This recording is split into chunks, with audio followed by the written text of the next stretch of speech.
I don't like that crop. What was I even going to talk about in this episode? Got it. Hello. I didn't go as far as I wanted. Hello. That was actually pretty good. Hello, friends. How's it going? How are you? How am I? Let's check in today. It's been a day. It's a Tuesday. It's the 4th week of classes. How is everyone doing that's in a remote environment? I'm currently, in a remote environment, and it feels a little strange because sometimes I feel like I don't have that much to do, but then at the same time there's a lot to do, and then when I think I have everything done, I feel like I'm missing something because I'm like, I should have more to do right now. So is anyone else feeling that way? I don't know. Is anyone else stressed? Because like I'm a little bit stressed about not being stressed. I don't know. Today we are going to be talking about 3 misconceptions on environmentalism and environmentalists. And I would consider myself an environmentalist in whatever definition you may use, but I wanted to talk about what it means to be an environmentalist today because there are a lot of misconceptions about what environmentalism is and what it is not. And if you are familiar with the Clear the Air platform, you know that I'm very clear about what it means to be an environmentalist and the sort of, I would say, stereotypes there are about environmentalists, and I very clearly like to squash those stereotypes and show you that really anyone can be an environmentalist and take climate action. If you are not familiar with the Clear the Air platform, I encourage you to go check out the blog, the podcast, social media, learn a little bit about what it is that I do and the values that I stand for. Did I introduce myself at the beginning? I don't know. This is my 2nd video, so I feel like I should because some of you might be new. Hi, I'm Jenna. I'm a student at the University of Waterloo studying environment, resource, and sustainability. And I love to talk about the environment and educate people about environmental stuff and make climate change clear and concise. And I love to show you how you can take climate action. You focus on my finger. Is it focusing? It's not focusing. Whatever. You. Like I said, we are going to talk about 3 misconceptions about environmentalism. And I wanted to talk about these just to break this stigma about environmentalism and show you that you really can make an impact, no matter who you are, where you are, and what resources you have available to you. Number one is that not all environmentalists are mad, okay? So there is a stereotype of an angry environmentalist, yelling outside of Parliament, picketing, just preaching to the choir sort of thing, getting angry at anybody who's littering or, that type of thing. You know what I'm talking about. And I'd like to say I'm not an angry person at all. Most of my friends who are environmentalists are not angry people because we recognize that not everything is in your control, and the anger you get, the less people want to listen to you and the more resistant people become. You're really not going to get your point across to the people that it matters most to, and it is just draining on yourself, especially if you're in an environmental program like I am and we're constantly learning all this doom and gloom type of stuff. Making yourself more angry or feeling more negative emotions isn't going to help you make change because you need to be hopeful. You need to have some sort of positivity, and the more anger you express coupled to that sort of doomy gloominess that's lurking in the background, the less motivated you might feel. Would you rather be fueled by optimism and the belief that humans can make a change, or would you rather it be promoted by this sort of anger and frustration and I don't know. For myself, I like to feel more positive and hopeful when I am encouraging people to take action. I don't like to be angry. And if you get in arguments with people about whether climate change is real or certain climate policies or things like that, a lot of times you might be surprised that environmentalists don't yell at you because we tend to be very level-headed because we realize that you need to be on someone's page and you need to be respectful in a conversation to make meaningful action happen. And so that's just dispelling the idea that all environmentalists are angry protesters and activists. And while we do need protesters for sure, not all of them are angry and not all of them are aggressive or whatever it may be. I would argue that a lot of environmentalists are very sophisticated and understand what it means to create a good argument. There are some discrepancies with that, just as there are with any person arguing an opinion. If you don't have strong facts, strong data, and a strong argument behind you, then you're not as legitimate.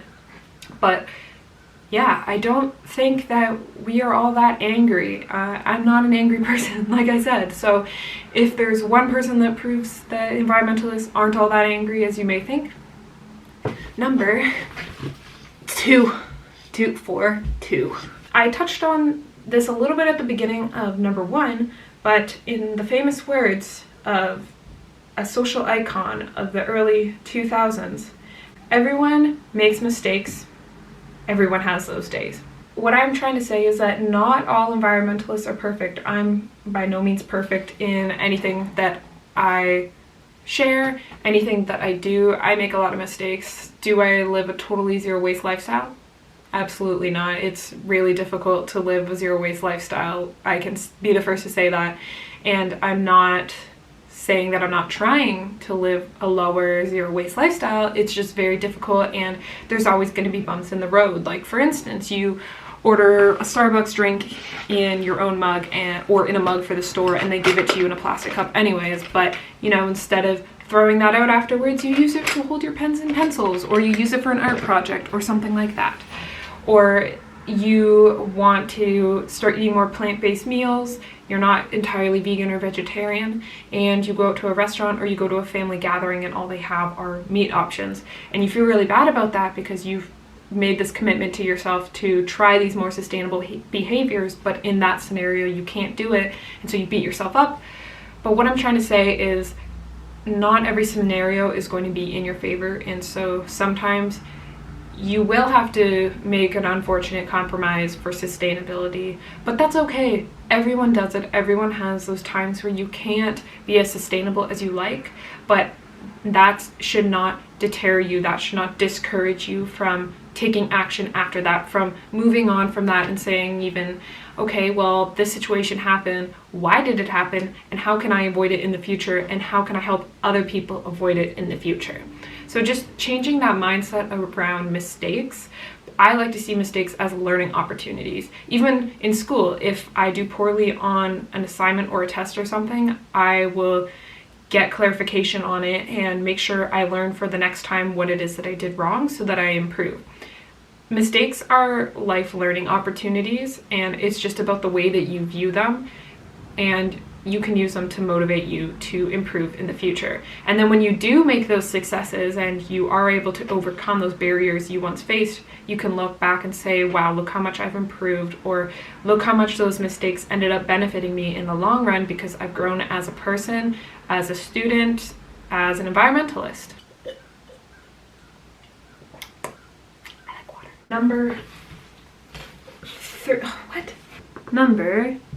3 or 3. Number 3 is that environmentalism is an elitist activity, or it's something that only privileged, wealthy.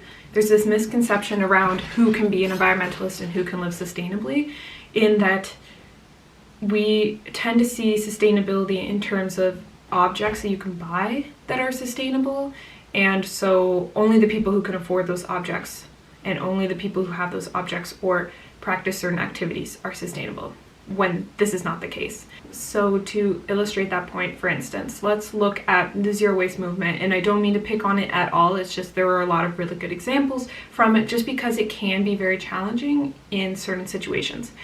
So for the zero waste movement, if you follow people on Instagram that are zero waste experts or whatever they're called, role models, I don't know.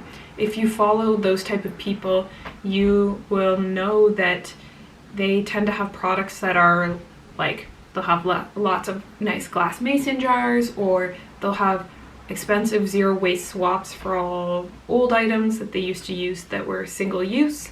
They'll have really nice fancy tumblers and water bottles and steel food containers and all these other cool things.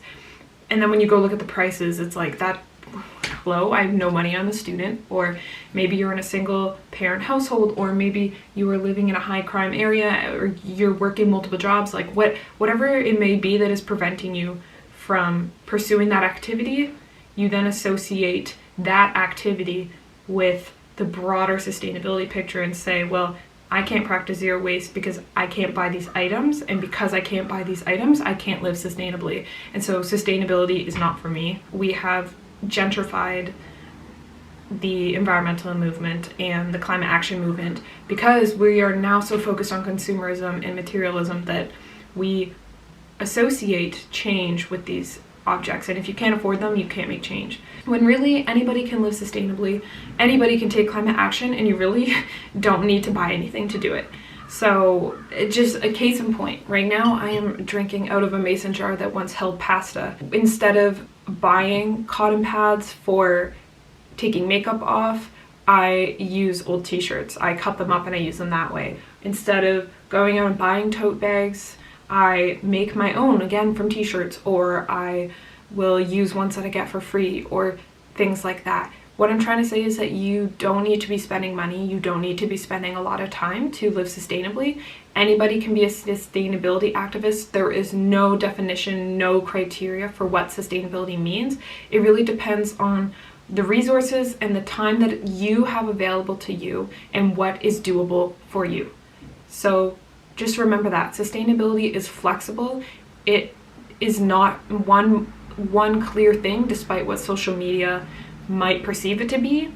Anybody can live sustainably. Just think about what you do in your everyday life and the potential opportunities to make those things more sustainable, and ask yourself, is this doable for me, the resources I have, the time that's available to me? And if it is, then go for it. And if not, if you have access to the internet, see what other people are doing that are in similar situations as you. See what is available to them and use that as inspiration to spark your own ideas. Everyone can contribute to climate action and the sustainability movement.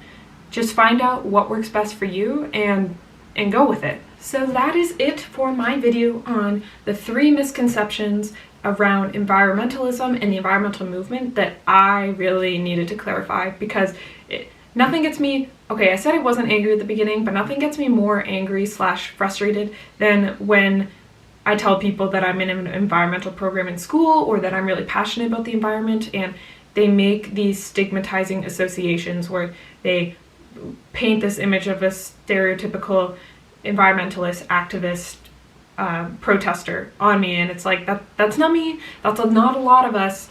It's just these images that we perceive because of social media, because of the news, because of the way that environmentalism has been painted in the past, and it's been hyperbolized in the media. So what I'm trying to say is environmentalism is a movement that is accessible to anybody. You need to take the resources that are available to you. You need to do what is doable for you.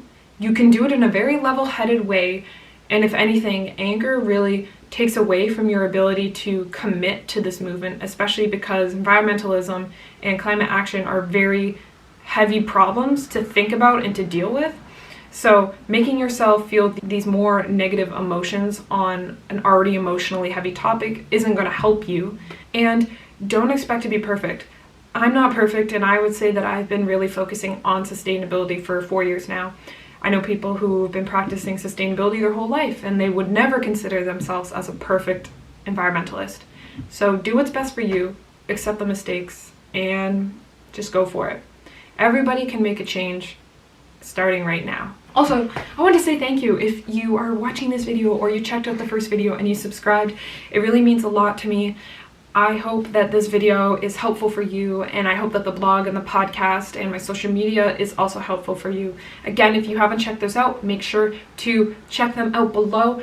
That's the right way to do it, because in the video last week I couldn't do anything with this, and it was just, yeah, it was a good time. But yeah, if you have any feedback, please, hello, who's clapping outside? If you have any feedback for me, please feel free to share that in the comments, or by sending me a message on social media, or on the blog, or on the podcast as well. I love to hear from you, and if you also have any ideas for future topics you want me to talk about, whether it be a controversial topic in the news, or it be a sustainability hack, or if you want to see my routine that I follow to promote sustainability, let me know in the comments and I would be happy to explore that topic with you. Thank you again so much for watching. I hope you all have an amazing day, and I will see you next time. Wait, no, my closing is until next time, so let me refresh. Until next time.